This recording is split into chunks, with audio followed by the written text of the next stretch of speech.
So now on to our third case. The third case is about Tom Messick. He's an 82-year-old man from New York. Oh And wow. Tom Messick was an experienced hunter. He was a shooting instructor, and he was also a paratrooper in the 50s when he was in his early 20s. He's Mm. as roughneck as they come, like roughneck are men who are outdoorsmen, hunters, hikers, campers.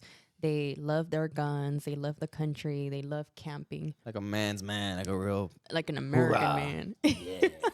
Get her done. Exactly. So Tom married his wife in 1959 and they had three boys.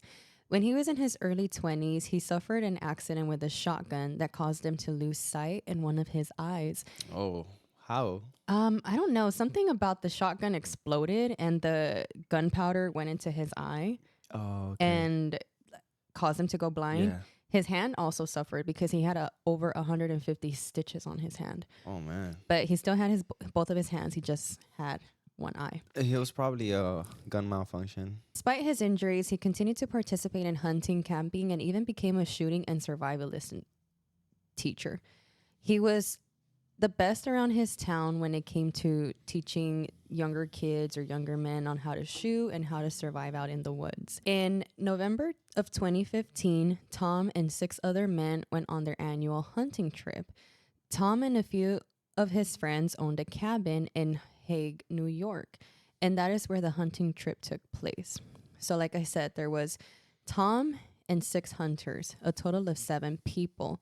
Among those hunters, 2 of them were Tom's lifelong friends. Okay. So Tom and these 2 friends of his started going on an annual hunting trip, Yeah. and that had been a Wow, tradition. at 82. Yes, Wow, they he was became very dedicated friends. to his craft. Yeah, they became friends in their 20s. So they had been wow. doing this tradition for over 50 years. Yeah, that's a very long time. Also, all 3 of these men were over 80 years old. Oh, really? Yeah, Tom was 82 years old. See, that's what you call a strong man friend friendship. group. Yeah. Yeah, that's true. And among the 4 other men was one of Tom's sons. His name's Rob. Yeah. And so it was 3 men over the age of 80, and the other 4 men were a lot younger. So they were right at the ripe age to be able to, go deep into the forest and hunt and stuff.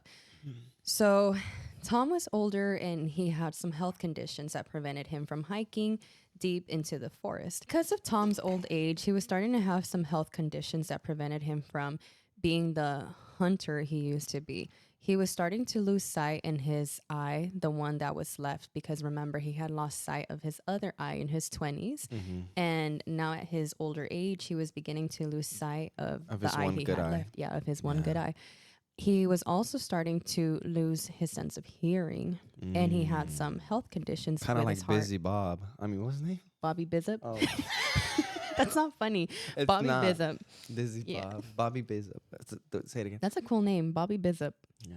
Okay, so on November 15, the hunters decided to drive out to Lily Pond, and they were in a humongous national forest. And like I mentioned earlier, Tom and a few of his friends already owned a cabin in that site. Yeah. So it's not like they were camping, like they were staying at the cabin that Tom and some of his friends owned, and then every day they would drive out to different sites on the forest, and then they would do Go their back to that cabin. yeah, they would Okay. do their hunting, and then at night they would go back to their cabin. But they started to realize that where they were hunting, it was pretty dead. They hadn't seen a single animal, not a squirrel, not a bird, not a deer. So Right. one of the friends suggested that they drive a few miles out to Lily Pond. And Lily Pond was known to be a more secluded area, less trafficked by other hunters. So they figured that they would have a chance to see more wildlife there. Okay. Maybe because there aren't so many people there hunting, they were probably going to be the only ones. So they would have the ability to shoot more deer, more prey for them to prey on. And they set out to hunt at 10 a.m. and the plan was for them to leave at 2 p.m. And the way the layout of the hunting trip went is they did what is called a line, right? So it's pretty common in hunting where you have a group of a couple of men kind of staggered across a certain trail, And what their job to do is to stay put and stay watch. And because three of the men were over 80, their responsibility was to take a position in the forest while the four younger men went deeper into the forest, scare the deer out from the deep part of the forest out to where the linemen were, which are the watchers. Exactly. The watchers were the older group of men. Yes. And so their job was to kind of stay put, and when the deer came around, they would kill them, right? Yes, they would shoot them. And that's because the younger man went out, did the running, the legwork, while the older man just stayed put and watched out for deer and, take their shot.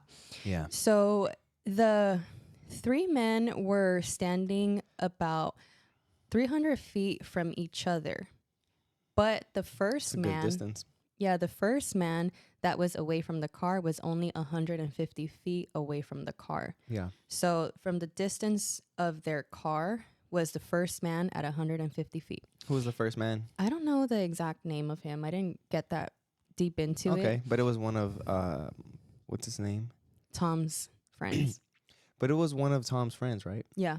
Okay. They were all friends. Yeah. So they were all friends, but one of the 7 men was Tom's son, Rob. Yeah. 2 of the men were Tom's lifelong friends. Yeah. The other 3 of the younger men, I'm not sure who they were, but they were friends. Or the first man in that line was only 150 feet away from the truck. Mm-hmm. The man who followed after him was 350 feet, and then after that was Tom, an additional 350 feet. Okay. So they were all 350 feet apart from each other, but Tom was the furthest one away from the car and the one deepest into the forest. Woods. Yeah, into the woods. So because of his old age, one of the younger men, their job was to escort the watchers to their positions.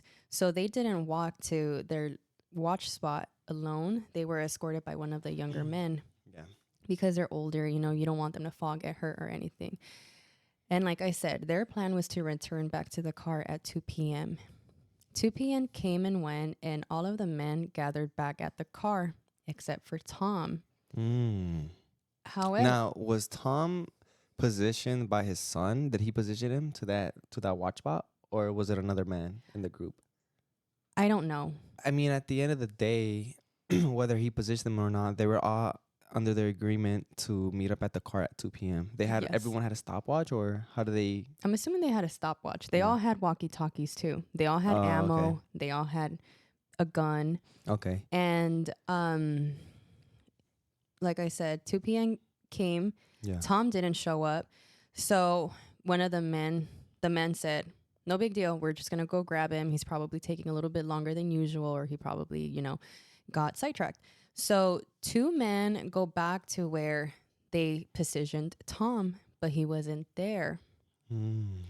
So then they went back with the other men and said, hey, Tom's not there. Let's go out and look for him. That's scary because, first of all, he was in a position where he wasn't allowed to move. Well, it's not that he wasn't allowed to move, but he shouldn't have moved for any reason. And in the 411 documentary, his wife says, if these men told Tom, stay here, Tom will not move. Yeah. He was a very dedicated man. Like, he was a good in his craft of hunting, and he knew better than to go off wandering, knowing that the men were supposed to regroup at some point. Tom couldn't go that far either. He was an 82-year-old man with heart conditions, losing sight of his last good eye, and he was also having trouble hearing. So they figured, like, okay, this is going to be a piece of cake. We're going to find him in no time, right? Tom was wearing a camo jacket. He was wearing a black and red checkered hat that he had been wearing for decades at that time. It was a really old hat. He had a shotgun, extra ammo, and he had a walkie-talkie. All of the men carried walkie-talkies. So they tried it, and they didn't get an answer from him.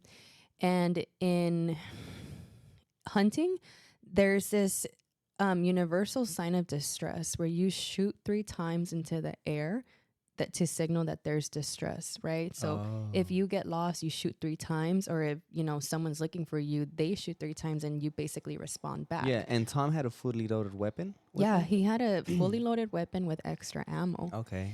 So... I mean, how far could he have walked? right? As an older man, right? Yeah. And they didn't get a reply from that distress signal. That's when they panicked and called out for additional help from the park rangers.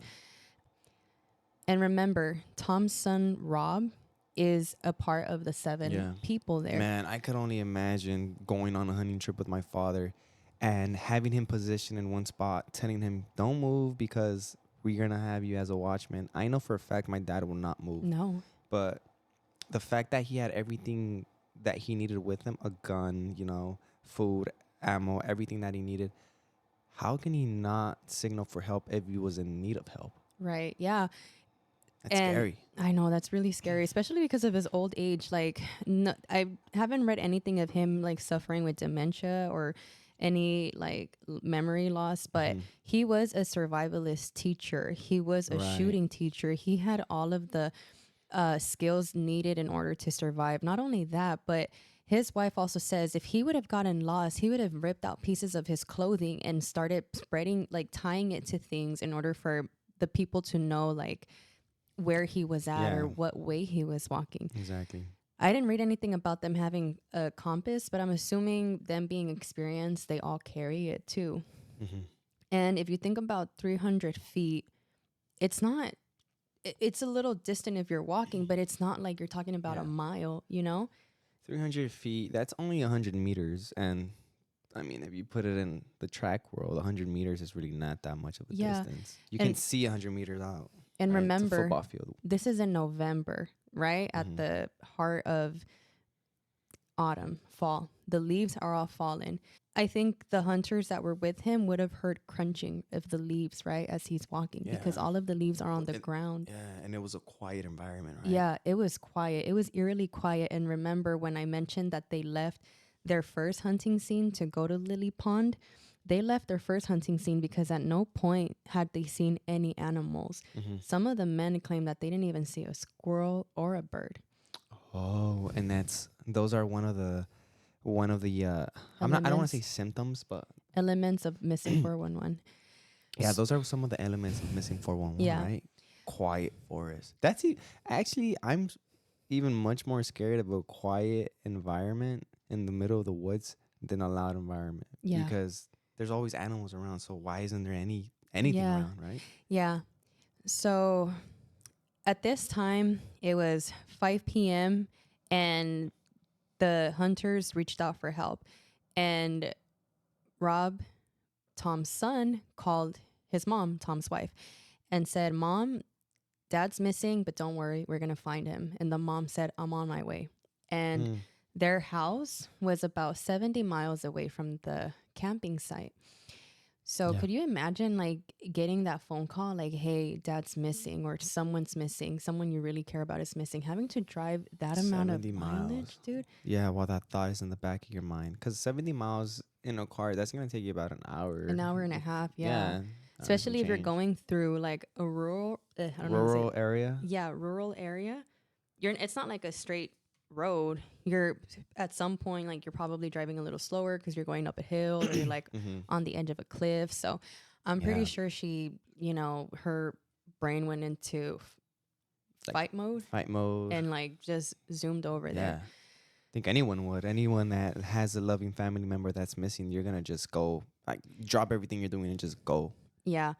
And when the search and rescue team got there, a few hours had gone by and there was no sight of Tom, no trace of Tom, no trace of animal footprints either. Like there was no bear, there was no deer footprints. And I think a big part of the population of black bears actually lives in the forest that they were in. Oh. So when it got dark, what some of the search and rescue team did is they got into their cars and their trucks and they were driving around honking their horns and flashing their lights, because if Tom was stuck out there for whatever reason, he couldn't speak or move, he would at least be able to see, okay, there's cars out here that are more than likely looking for me. And that's how they wanted to alert him, but no sign of Tom. And every single day there were over 300 people looking for him. They had helicopters, they had divers, they had bloodhounds. The bloodhounds never picked up a scent. Wow. And guess who showed up on the 5th day of the search. Who? 2 FBI agents. What? Yes. And But why would the FBI agents go? they don't know. Tom's wife went up to the FBI agents and said, "Hey, why are you guys here and who called you?" And they said, "Well, we have the theory that there's more to the story than is actually being told. Yeah. So we're here to do some investigating." Yeah, because FBI agents are really just detectives that deal into like a much more serious crimes. Yeah. Right? Yeah. And she talked to some of the leaders of the search and rescue teams or like leaders of the park rangers and said, "Did any of you guys call the FBI?" Every single one of them said no. What if the police did? Could have been, yeah. So that part seemed really strange to me. The search was so big that people who weren't familiar with who had gone missing thought it was like a very, very prominent person or like a nephew or a family member of like someone in government or even a celebrity. Yeah. That's how large the search lasted. So 11 days passed and the search ended on Thanksgiving Day.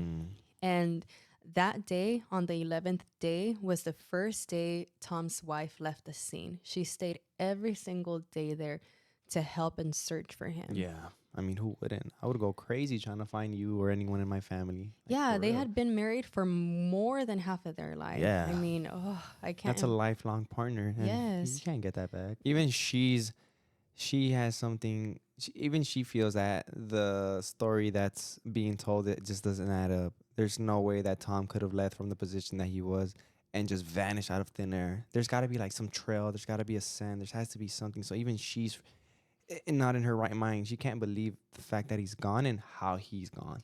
Yeah. Like at the end of the day, even though it sounds messed up, I would rather have a body remain or maybe some sort of like indicator. Okay, this is how he was grabbed or this is how he was lost, rather than just no explanation at all. Because you get closure. Yeah. You have remains of a person and you know what happened to them versus someone going missing and every single possible scenario goes through your mind of what could have happened to them. Like for me, there's no indicator that an animal or like a bear could have grabbed him. Because even if he was blind, deaf, or any type of disability, he's gonna yell and he's gonna yell for his life that he's being under attack, right? Yes. And to this day, there hasn't been a single trace of Tom found. That's not his insane. ammo, not his gun. What? No piece of clothing, no bone fragments, nothing. Nothing has been Honestly, found. that just brings chills to me because it just makes me go back to what you said earlier about the case of Bobby. The fact that you believe he went through a portal. Like, what if he went to some other dimension or some sort of other being grabbed him and brought him to a different world? Yeah, and the distance that the men were standing, it's only 350 feet apart. If an animal would have grabbed him, they would have heard it. They would have heard Tom screaming. Yeah.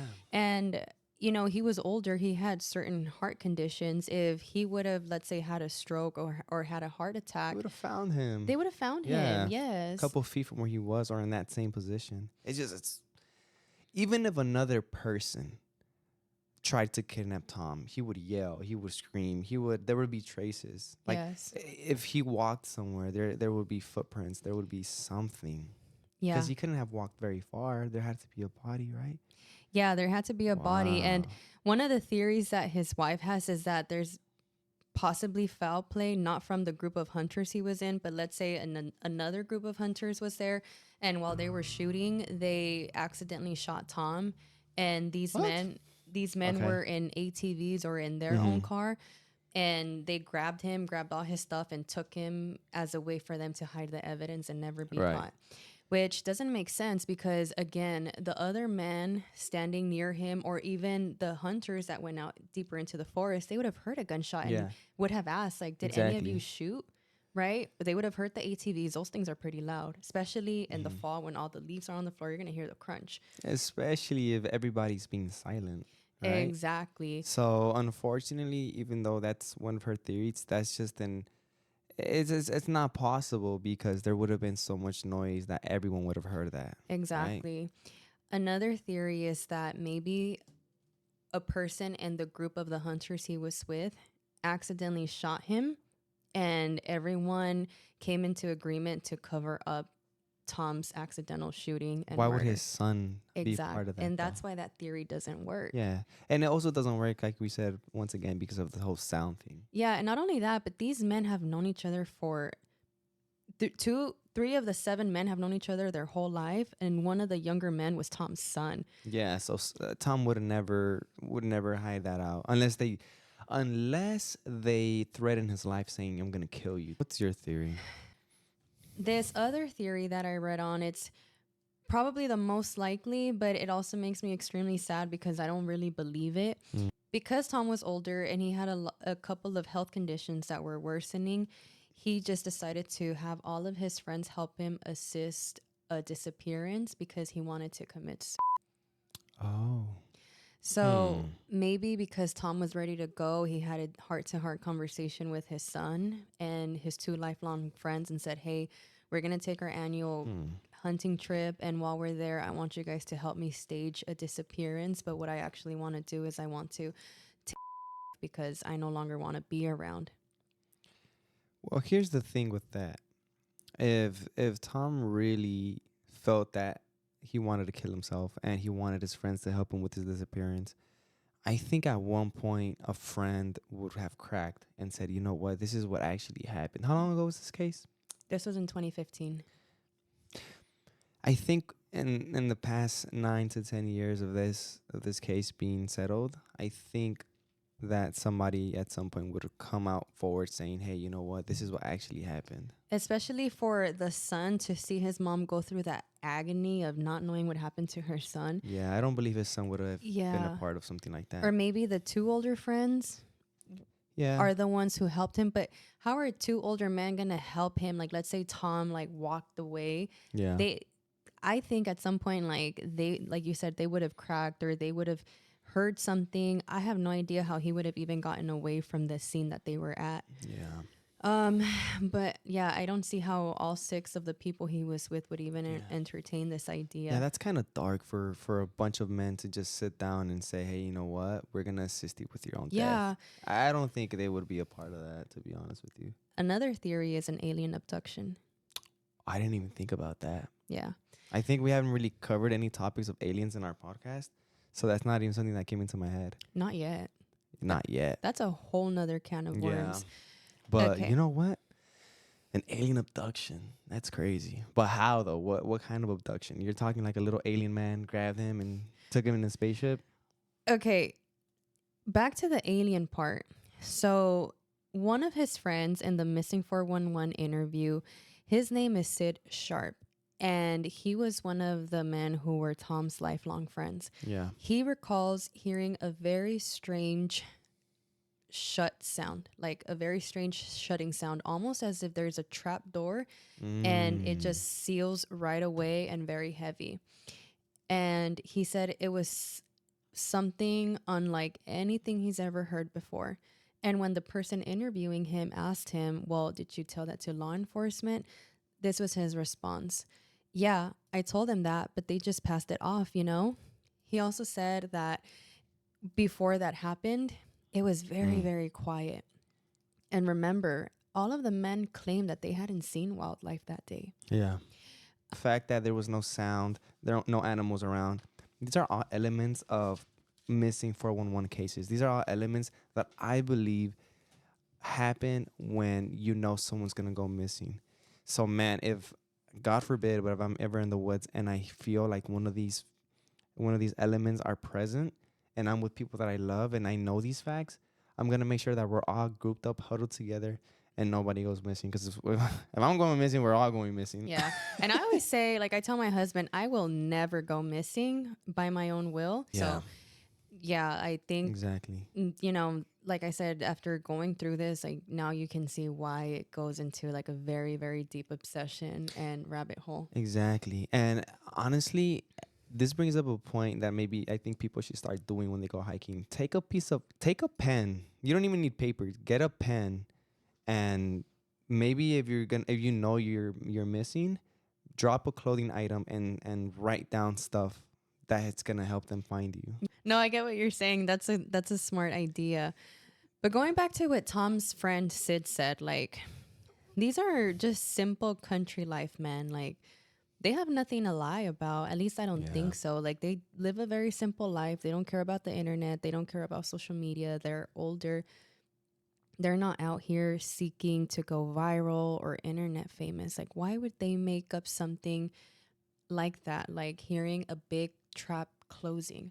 That goes Mm-hmm. back to like the, you know, portals and the caves, or even like the staircases. Like some of these staircases have been said to just randomly appear, like it wasn't there the following day, or sometimes the staircases have been known to like move direction. So what if Tom saw one and he, with all his like strength, what if Tom saw one and was curious about it and Yeah. walked up the stairs? Yeah. But it also, it's kind of weird the fact that there was two FBI agents there. Like, Yeah. what if they know something Yeah. that we don't know? What if they know there's some sort of supernatural or some sort of uh, Government secret. some sort of government, Aliens. yeah, aliens, supernatural events, something that they know they have Yeah. to cover up. By the 11th day of the search, the search and rescue teams and the volunteers, they conducted this tactic. By the 11th day, the search and rescue teams and the voluntary searchers, they did this search and rescue method where you take a piece of string and you kind of tie it around trees that you've already searched. So if you're looking for a person in a certain area, you tie from tree to tree to tree, and that kind of shows all of the other searchers that you've already checked that spot. By the 11th day, in the overview of helicopters, the whole area looked like a big old spider web because of how much string there was of people who were searching for Tom. What was the radius of the whole spread of web? I don't know. You I don't didn't know? get that. I didn't get Man, that you see, part. these are. I'm asking all the questions. No wait. Yeah. You know how they say, man, this guy is asking all the right questions. We need those answers. There's Yeah, a meme like I don't that. know. But I don't know. It's something that I would definitely like to know as far as the distance that was covered for his disappearance. Because, like we said already, he was an old man. He was not capable of walking too far of a distance without being tired or without stopping. There's just no way that his body wasn't found in a short distance, right? Yeah. So, how does this case of Tom Messick tied to missing 411? These are Mhm. the following elements. He's a disabled and vulnerable victim. Yeah. It's near a body of water. There Mhm. was a point of separation. Yeah. The place they were at was oddly quiet. No animals in sight. No animals in One sight. of the friends actually heard a sound that sounded like a door shutting. Yes. Yeah. Bloodhounds never picked up his scent Yeah. either. Yeah. It sucks. What's your theory? I think that How do you think he got lost and never found? that's just something very hard to explain. Yeah. Well, are you basing off logic or are you basing off supernatural? The thing is that I'm not able to like conclude a supernatural theory. It's very hard for me to just say, oh, it was an alien abduction, or it was a fairy, or it was a portal, because I don't know. It could be anything. It could literally be anything. But so if what is your logical thought? the most logical thing that I can think of is that the theory is probably what makes the most sense to me. Okay. What about you? You said the theory. Now I want you to be a little bit more specific on that. Do you believe that he told his friends that he wanted to commit, maybe just his two closest friends, and he said, take it to the grave and we'll help you? Because that makes sense. It probably makes sense that he would say, I'm going to get lost on purpose, and I want you all to say I got lost, or I want you two to play along with it and then come back for me, just you two alone, and take me somewhere. You know what? That makes sense to me. Yeah, it could have If that's been where you're going with that. It could have been that, but I think whoever agreed with him, some of the men, but not his son. I agree. I think his son would have found a way to talk him out of it and tell him, like, you know what, Dad, yes, you're old, but just carry out the rest of your life. And I don't think that if he did want to commit, it was in those woods. I think that the woods was just like a front for him to get lost. And in reality, he was actually gonna get in somebody's vehicle and drive somewhere that's Yeah. not in that area. Yeah. Right? And that's like a logical explanation. But me, I like to think otherwise. I don't know why. To me, it just sounds kind of like a supernatural thing. So if nobody in that group knew where he was and nobody saw him leave, it kind of makes me feel like he was just grabbed out of thin air, right? By what? I don't know.